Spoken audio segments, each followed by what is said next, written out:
Janwada farm house వ్యవహారం తెరపైకి shocking విషయం. తెలంగాణలో ఇప్పుడు హైడ్రా అనేది అత్యంత చర్చనీయాంశంగా మారిన సంగతి తెలిసిందే. చెరువులు, ఎఫ్టీఎల్ పరిధిలోని అక్రమ నిర్మాణాలపై హైడ్రా ఉక్కుపాదం మోపుతోంది. ఈ నేపథ్యంలో బీఆర్ఎస్ వర్కింగ్ ప్రెసిడెంట్, మాజీ మంత్రి కేటీఆర్ ఆధీనంలో ఉన్న జాన్వాడ ఫామ్ హౌస్ వ్యవహారం తెరపైకి వచ్చింది. ఈ సమయంలోనే అధికారులు దీనికి సంబంధించి కీలక సమాచారం సేకరించినట్లుగా చెబుతున్నారు. అవును, ఇప్పుడు తెలంగాణ రాజకీయాల్లో హైడ్రా వ్యవహారం తీవ్ర చర్చనీయాంశంగా మారిన సంగతి తెలిసిందే. ఈ సమయంలో జాన్వాడ ఫామ్ హౌస్ కు రెవెన్యూ, పంచాయత్ రాజ్ శాఖల నుంచి ఎలాంటి అనుమతులు లేవని అధికారులు ప్రాథమిక సమాచారం సేకరించినట్లుగా చెబుతున్నారు. దీంతో నెక్స్ట్ జాన్వాడ ఫామ్ హౌసేనా అనే చర్చ మొదలైంది. ఈ మేరకు శంకర్పల్లి మండలం జాన్వాడ రెవెన్యూ పరిధిలో ఉన్న ఈ ఫామ్ హౌస్ బుల్కాపూర్ నాలా బఫర్ జోన్ పరిధిలో ఉందనే ఆరోపణలు వినిపిస్తున్నాయి.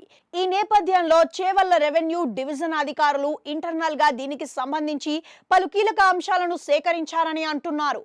వాస్తవానికి దీన్ని గతంలోనే గ్రామ పంచాయతీ కార్యదర్శి అక్రమ కట్టడంగా గుర్తించారని తెలుస్తోంది. ఈ నేపథ్యంలో ఈ ఫామ్ హౌస్ యాజమాని SSLR ప్రసాద్ రాజు చిరునామాకు నోటీసులు సైతం పంపించారని అంటున్నారు. అయినప్పటికీ అటువైపు నుంచి ఎలాంటి స్పందన రాకపోవడంతో పంచాయతీ ఆదాయం నిమిత్తం కొద్ది రోజుల తర్వాత ఫామ్ హౌస్ కు ఇంటి నెంబర్ 4 నుండి 5 కేటాయించి అసెస్మెంట్ చేసినట్లుగా చెబుతున్నారు. దీంతో G+1 స్ట్రక్చర్ లో ఉన్న ఈ ఫామ్ హౌస్ విస్తీర్ణం 362 గజాలని పంచాయతీ అధికారులు లెక్కలు వేసి ఏటా 11,000 పన్ను చెల్లించారని సదరు అసెస్మెంట్ ఉత్తర్వుల్లో పేర్కొన్నారట. దీంతో నిర్వాహకులు ఏటా ఇంటి పన్ను చెల్లిస్తున్నారు అని అంటున్నారు. ఇది 111 జీవో పరిధిలో ఉందనే విషయాన్ని ఇటీవల హైడ్రా కమిషనర్ ధృవీకరించిన సంగతి తెలిసిందే.